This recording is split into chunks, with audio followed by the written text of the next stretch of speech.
सारा दिन गुजर जाता है खुद को समेटने में, और फिर उसकी याद की हवा चलती है और हम फिर बिखर जाते हैं।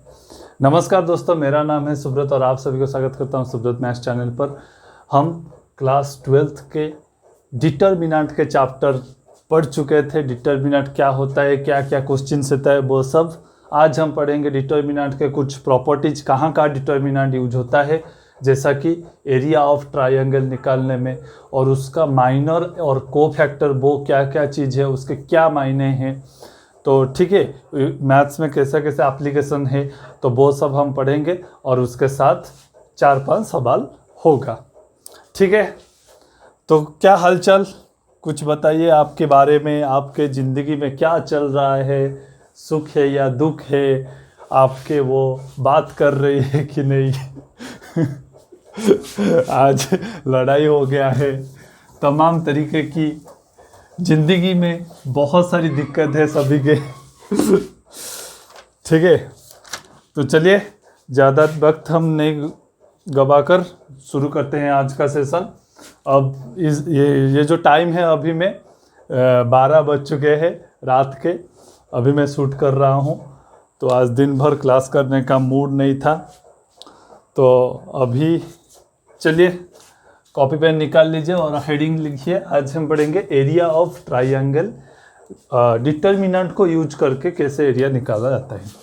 तो हेडिंग लिखिए, area of triangle. Area of triangle क्या है, एरिया ऑफ ट्रायंगल कैसे निकाला जाता है। मान लीजिए एक ट्रायंगल है ABC। क्या है, ABC।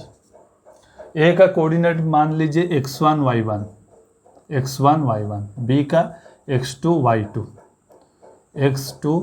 y2, और सी का x3 y3। तो आप मुझे बताइए, आप कोऑर्डिनेट ज्योमेट्री में पढ़ चुके होंगे या फिर पढ़ने वाले हैं, उसका एरिया क्या होता है। तो आप बोलोगे कि उसका एरिया होता है, एरिया ऑफ ABC होता है half into x1 into y2 minus y3 plus x2 into y3 minus y1 plus x3 into y1 minus y2। बोलो भाई, ये कोऑर्डिनेट ज्योमेट्री में आप पढ़ चुके हैं कि नहीं पढ़े हैं। तो इसको मैं डिटर्मिनेंट के फॉर्म में कैसे लिख सकता हूँ। यहाँ पर देखिए क्या क्या पॉइंट हुए, x1 y1, x2 y2 और x3 y3। मैं इसको, इस एरिया को एक डिटर्मिनेंट के फॉर्म में लिख सकता हूँ, x1 x2 x3 y1 y2 y3 और 1 1 1, और यहाँ पर हाफ। ये है फॉर्मूला, ये है फॉर्मूला। मतलब आप इस डिटर्मिनेंट का वैल्यू निकालेंगे तो वो वैल्यू ये निकल के आएगा। देख लीजिए, हाफ है हाफ। फिर अगर मैं रो 1 के अंदर उसे कॉलम 1 के थ्रू मैं उसे एक्सपांसन करूँगा तो क्या होगा, x1 इंटू y2, ये वाला डिटर्मिनेंट y2 माइनस y3, फिर x2 क्या होगा, y1 1 y3 1, मतलब y1 माइनस y3। यहाँ पर माइनस साइन होगा कि नहीं, ये 2 1 है, इसका पोजीशन क्या है, आई जे क्या है 2 1 है, तो माइनस होगा और साइन चेंज होगा, वही मैंने लिखा। ठीक है, तो अगर आपको एक ट्रायंगल का 3 कोऑर्डिनेट्स दिया है और उसका आप एरिया निकालने के लिए बोला है, तो आप सिंपली इसका डिटर्मिनेंट इस फॉर्म में लिखकर आप निकाल सकते हैं। ठीक है, ऑडियो वीडियो सब सही चल रहा है, सब सही चल रहा है। एक एग्जाम्पल लिख लीजिए, ये आप याद कर लीजिएगा। Find the area of triangle which vertices are question, vertices are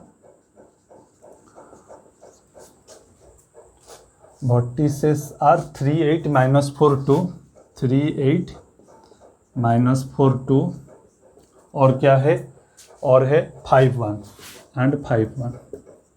आपको पूछा है एरिया, क्या पूछा है आपको, एरिया पूछा है। तो देखिए यहाँ पर जो 3 पॉइंट है ये सब है, तो उसका मैं एरिया को एक डिटर्मिनेंट डेल के फॉर्म में अगर लिखूंगा तो क्या होगा, x1 x2 x3, यहाँ पर x कोऑर्डिनेट वगैरह एक कॉलम में लिखा जाएगा, तो क्या होगा 3 माइनस 4, बोलो मेरे साथ बोलो, देन 8 2, और एक है 1 और यहाँ पर आ जाएगा 1 1 1। बोलो भाई, है कि नहीं?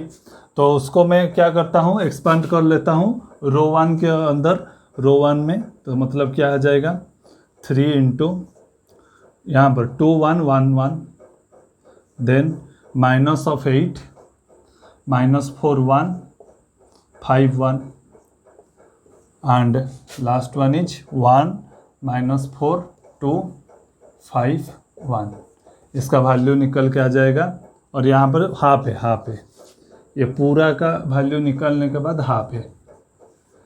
तो मतलब हाफ इंटू 3 इंटू 2 -1 -8 -4 -5 +1 -4 -10, ये हो जाएगा। It comes out to be half into 2 से 1 गया 1, मतलब 3 -8 और यहाँ पर -9, 9 8 9 गुणा 8 72 +72 होगा कि नहीं, +72। देन -4 -10 मतलब -14 मतलब हाफ इंटू 75 -14 मतलब हाफ इंटू 5 से 4 गया 1, 7 से गया 1, 61/2। ये है उत्तर, ये है उत्तर। इस ट्रायंगल का एरिया क्या निकल के आ गया, 61/2। समझ में आ गया? अगर समझ में आ गया तो एक लाइक कर दीजिएगा। तो ठीक है, मिटा लेता हूँ, स्क्रीनशॉट ले लिए। 1 2 चक चक चा चक चक चा चा।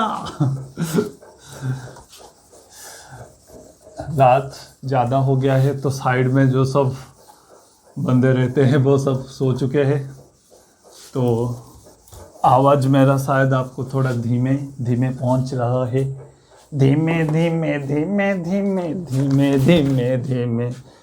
तो क्या क्वेश्चन नंबर क्या है, 2। फाइंड वैल्यूज ऑफ के, फाइंड वैल्यूज ऑफ के if area of triangle is, if area of triangle is 4 square units, 4 square units and vertices are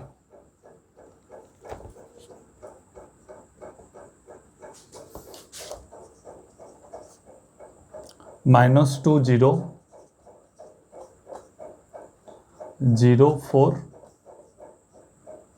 ये 4 है और है 0 के। बताइए बताइए सवाल क्या पूछा है? सवाल पूछा है कि एक एरिया, एक ट्रायंगल है, उसका एरिया दिया है 4 स्क्वायर यूनिट्स और उसका तीनों में वर्टिसेस दे दिया है, पर यहाँ पर एक के है, मतलब ये पॉइंट्स 3 नंबर पॉइंट का वाई कोऑर्डिनेट यहाँ पर मिसिंग है, तो वो आपको के फाइंड आउट करना है। तो क्या होगा, आपको एरिया दिया है, मतलब एरिया बराबर में लिख सकता हूँ, एरिया बराबर हाफ इंटू मैट्रिक्स फॉर्म में ही करना, -2 0 और यहाँ पर क्या है 0, देन वाई कोऑर्डिनेट वगैरह 0 4 के, और यहाँ पर होता है क्या 1 1 1। बोलो, अभी मैंने बताया था आपको ये फॉर्मूला, हाँ कि नहीं? ठीक है, तो हाफ इंटू क्या आ जाएगा, और ये क्वेश्चन में क्या दिया है 4 स्क्वायर यूनिट्स दिया है, तो यहाँ पर मैं डबल इम्प्लाइज लिखकर हाफ इंटू, यहाँ पर कॉलम 1 के कॉलम 1 में अगर मैं एक्सपांसन लगाऊंगा तो यहाँ पर क्या आएगा कॉलम 1 में, क्यों? क्योंकि यहाँ पर 2 0 का टर्म है और मुझे हम फर्दर गुणा करना नहीं पड़ेगा।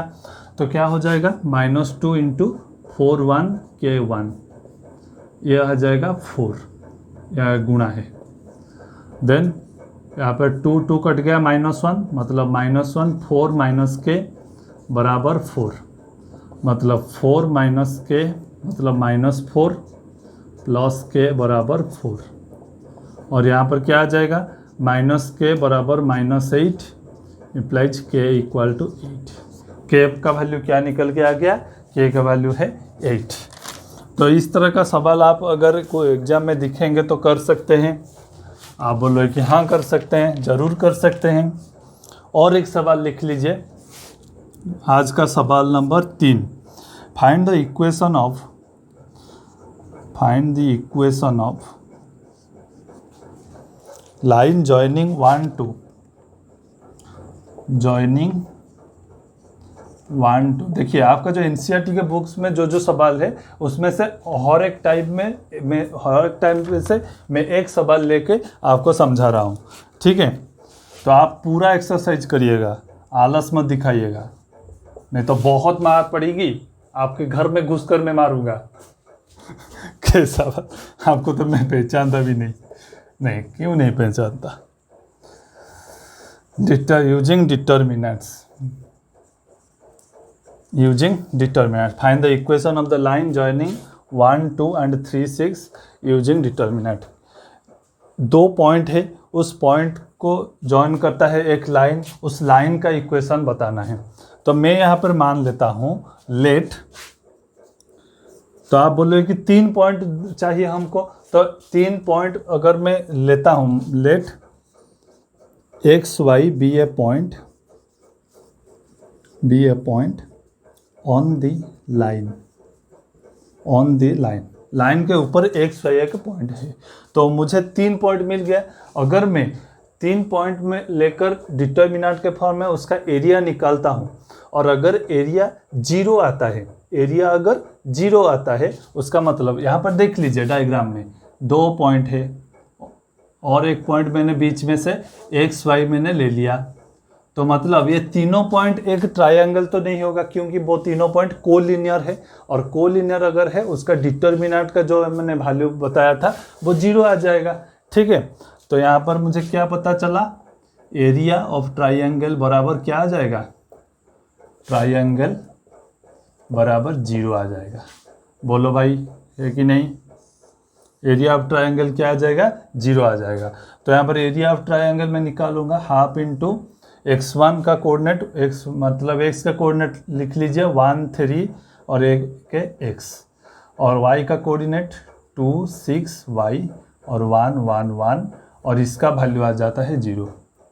तो उसका सिंप्लीफाई कर लीजिए, 1 में अगर ये तो हाफ तो वहाँ पर चला गया, 0 हो गया, और ये रो 1 के अंदर में अगर लेता हूँ expansion 6 1 y 1 minus 2 into 3 1 x1 then plus 1 into 3 6 xy मतलब 0, उसका वैल्यू क्या आ गया, 0। It comes out to be 6 minus 1 minus 2 into 3 minus x plus 1 into 3y minus 6x बराबर 0।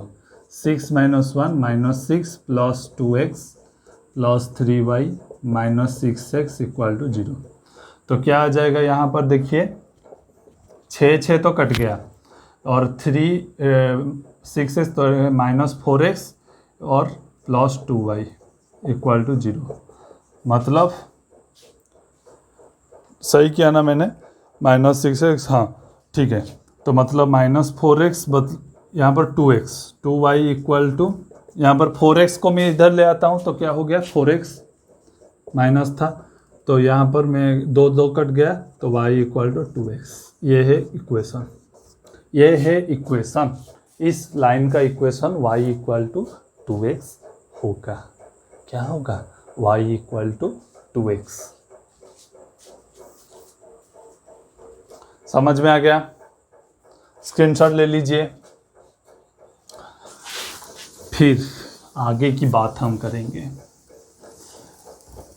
तुझ में रब दिखता है यारा मैं क्या करूं, तुझ में रब दिखता है यारा मैं क्या करूं, सजदे सज झुकता है यारा मैं क्या करूं, तुझ में रब दिखता है।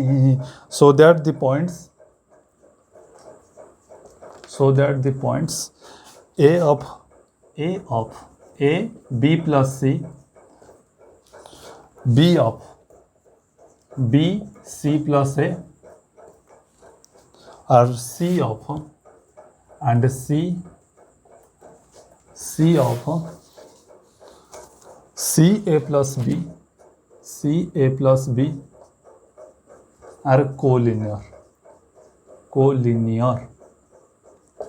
बताइए, आपको यहाँ पर प्रूव करना है ये तीनों पॉइंट कोलिनियर होगा, मतलब उसका जो एरिया इक्वल टू 0 होगा। आप ये सब मानते हैं, पिछले सवाल भी ऐसे कर रहे थे। तो उसका मैं एरिया अगर निकालूंगा, एरिया मतलब हाफ इंटू एक्स का कोऑर्डिनेट लाइन में लिख लीजिए a b c, then y का कोऑर्डिनेट क्या होगा b plus c plus a plus b, then 1 1 1।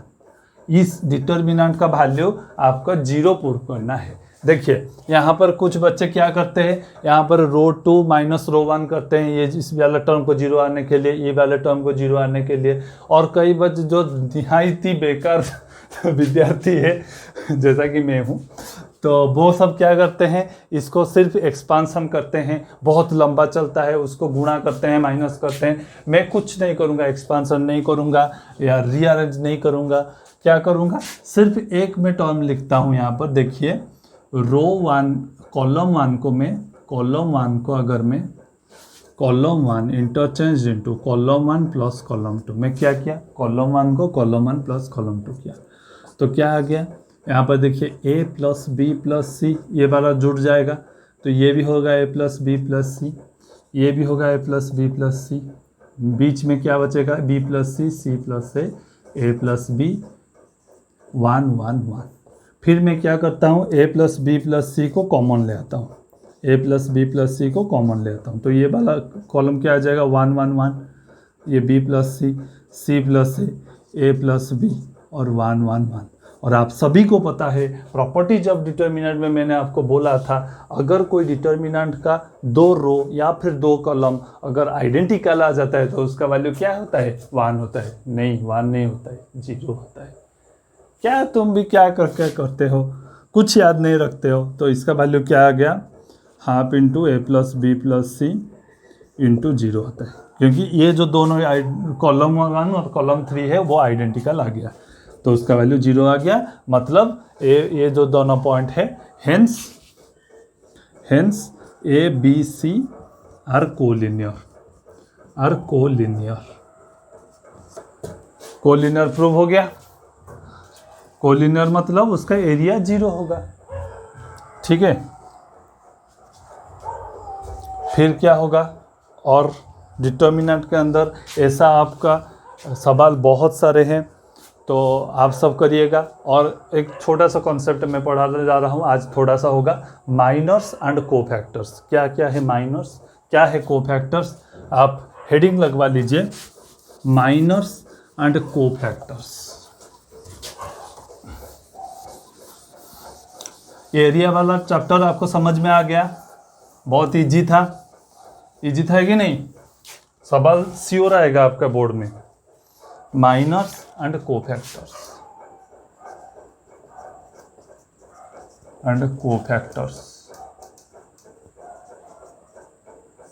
देखिए क्या क्या होता है माइनर्स में। एक मैं डिटर्मिनेंट लेता हूँ, एक डिटर्मिनेंट का फॉर्म कैसे होगा, आप पहले मुझे ये बात बताइए। A11 A12 A13 A21 A22 A23 A31 A32 और A33, ये है एक डिटर्मिनेंट का पोजीशन वैल्यू, प्लेस वैल्यू, आई और जे का वैल्यू। तो मैं एक एग्जांपल ले देता हूँ, 1 2 3 4 5 6 7 8 और 9, ये एक डिटर्मिनेंट में ले लिया। इसका मैं आपको पूछा, ये जो 5 है, इस 5 का आप मुझे माइनर बताइए, 5 का क्या बताइए, माइनर बताइए। तो माइनर क्या होगा, 5 का प्लेस वैल्यू क्या है 2 2 है, ये 2 2 है, तो मैं लिखूंगा माइनर ऑफ 5। अगर मुझे पूछा जाता है माइनर ऑफ 5, तो मैं उसे कैसे डिनोट करूंगा, M22, उसका प्लेस वैल्यू से मैं उसे डिनोट करूंगा। समझ में आ गया। तो फिर क्या होगा, यहाँ पर जब आप एक्सपांसन मेथड में डिटर्मिनेंट का वैल्यू निकालते हैं, एक एलिमेंट का उस वही रो और वही कॉलम को एक्सक्लूड कर लेते हैं और जो बचता है उसका आप डिटर्मिनेंट लेते हैं। यहाँ पर भी सेम होगा, 5 का जो रो है और 5 का जो कॉलम है, वो सब एलिमेंट को आप एक्सक्लूड कर लीजिए और क्या क्या बचा 1 3 7 8, क्या बचा 1 3 7 8। तो यही होता है डिटर्मिनेंट का माइनर, उसको आप सॉल्व करेंगे। 8 - 21 मतलब -12। मतलब 5 का माइनर क्या हो गया, -12, माइनर ऐसे निकाला जाता है। तो 4 का आपको अगर कोई माइनर पूछे तो आप क्या करेंगे, उसका प्लेस वैल्यू मैं दिखा लेता हूँ, माइनर ऑफ 4 कोई मुझे पूछता है तो उसका प्लेस वैल्यू क्या होता है, 21 होता है। तो उसे मैं डिनोट करूँगा M21 से वही रो और वही कॉलम को मैं एक्सक्लूड करूँगा और क्या क्या बचता है, 2389 बोलो भाई, है कि नहीं। देन उसका वैल्यू क्या आ गया, 18 माइनस 24 तो क्या आ गया, -6। उसका माइनर क्या आ गया, -6। माइनर समझ में आ गया। आप बोलो कि हाँ, ऐसे कोई भी डिटर्मिनेंट मैं आपको दूंगा, हर एलिमेंट का माइनर आप निकाल सकते हैं, बढ़िया। देन होगा एक कोफैक्टर। अगर आपको पूछा जाता है कोफैक्टर ऑफ 5 का आप मुझे कोफैक्टर बताइए, तो उसका फॉर्मूला आप लिख लीजिए, क्या होगा, -1 to the power i plus j और minor of the place value. 5 का प्लेस वैल्यू क्या है, 2। कोई भी एलिमेंट का आपका अगर कोफैक्टर पूछता है तो आप क्या करेंगे, -1 to the power i plus j को गुणा करेंगे उसका माइनर से। तो यहाँ पर देखिए -1 to the power i j मतलब -1 टू द पावर i कितना है, 2 है, और j कितना है, 2 है, और माइनर ऑफ 2 का क्या आ गया, -12 होता है, -12। -1 to the power 4, -1 to the power 4 मतलब एक -1 का एक इवेन आएगा तो वो क्या आ जाएगा, 1 ही आ जाएगा, और एक -12 उसका वैल्यू क्या आ गया, -12। बताइए, समझ में आ गया। वहीं पर कोफैक्टर ऑफ 5, अच्छा यहाँ पर कोफैक्टर को कैसे लिखा जाता है, तो जैसे कि आपको पता है मैं 2 पोजीशन का लेता हूँ, तो यहाँ पर आप लिख सकते हैं C22, कैपिटल C22, या फिर आप लिख सकते हैं A22। आपका NCERT में A22 लिखा है, पर आप C22 भी लिख सकते हैं, कई बुक्स में C22 भी लिखा जाता है, ऐसे C में डिनोट किया जाता है, ठीक है। तो वैसे आप मुझे बताइए 4 का कोफैक्टर क्या होगा, मतलब C4 का प्लेस वैल्यू T21 मतलब -1 टू द पावर 2 प्लस 1, और उसका माइनर क्या है, -6, गुणा कर लेंगे। यहाँ पर देखिए 2 प्लस 1 3, ऑड आ गया, -1 टू द पावर ऑड क्या होता है, माइनस होता है, तो माइनस ऑफ -6 मतलब 6, उसका कोफैक्टर क्या आ गया, 6 आ गया। समझ में आ गया। माइनर और कोफैक्टर में कोई आपका डाउट है, कुछ आपका, anybody who has any doubt, कोई भी बॉडी जो मुर्दा नहीं है तो जो जिंदा है, तो स्क्रीनशॉट ले लीजिए, ले लिए, ठीक है। और माइनर और कोफैक्टर में मैं एक एग्जाम्पल आपको आज करवाऊंगा, और उसकी क्या क्या और गहरी बातें हैं वो हम नेक्स्ट क्लास में पढ़ेंगे, ठीक है।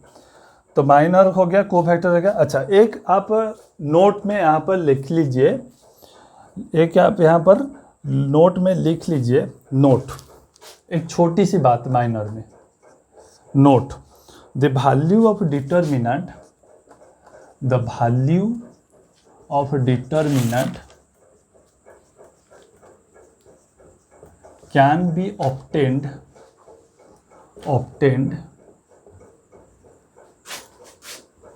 by the sum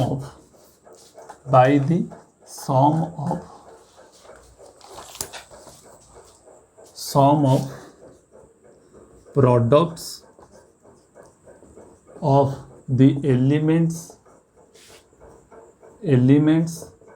of any row or column with its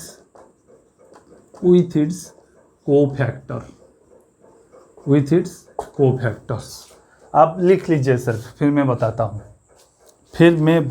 हूँ क्या मैंने लिखा। मैंने लिखा कि आप कोई भी एक ले लीजिए डिटर्मिनेंट, उसका क्या कीजिए, देखिए मैं एक डिटर्मिनेंट लेता हूँ 1 2 3, वही वाला डिटर्मिनेंट 4 5 6 7 8 9, ठीक है। तो आपका क्या मतलब है, ये जो डिटर्मिनेंट का अगर आपको कोई वैल्यू पूछे तो आप कई सारे तरीके आपको पता है, तो आप एक और तरीके से भी लिख सकते हैं कोफैक्टर में। यहाँ पर कोई भी रो या फिर कोई भी कॉलम को आप उठा लीजिए, मान लीजिए मैं कॉलम 2 को लेता हूँ, कॉलम 2, तो कॉलम 2 का जो एलिमेंट है 2 है, 2 का प्लेस 2 के में से गुणा करूँगा उसका कोफैक्टर से, तो उसका कोफैक्टर का वैल्यू क्या होगा, सी ऑफ ये क्या पोजीशन है 1 2 रो 1 कॉलम 2 C12, और 5 को मैं क्या करूँगा, गुणा करूँगा कॉलम 2 एंड 8 को मैं गुणा करूँगा कोफैक्टर ऑफ 8, वो खुद का ही कोफैक्टर मतलब 32 उस ये जो वैल्यू निकल के आएगा वही डिटर्मिनेंट का वैल्यू होगा। आप अगर सॉल्व करेंगे तो देखेंगे कि वही डिटर्मिनेंट का वैल्यू होगा। अगर आपको समझ में नहीं आ रहा है तो मैं एक सवाल लेता हूँ, आज का क्वेश्चन नंबर 5 में लेता हूँ। यूजिंग कोफैक्टर्स ऑफ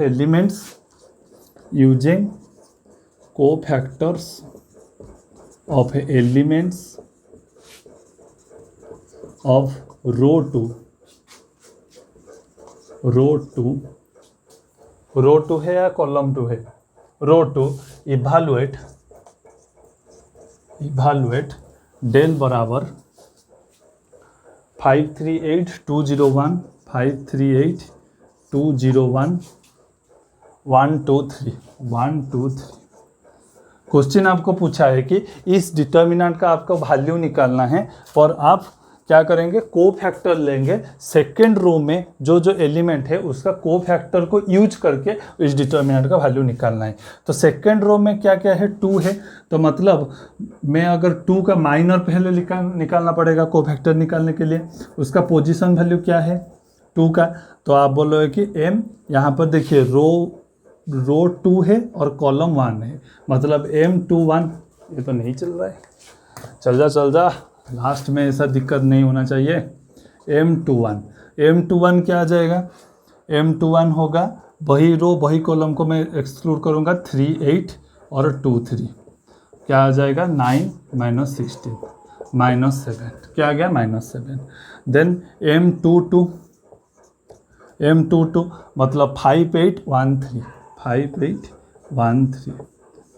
15 -8 बराबर 7। देन M23 क्या आएगा, मतलब ये 1 का, तो ये कट जाएगा 5312 मतलब 10 - 3 बराबर 7, ये हो गया उसका माइनस। तो उसका कोफैक्टर्स में निकालूंगा, अगर कोफैक्टर्स निकालना पड़ेगा हमें, 5 है यहाँ पर,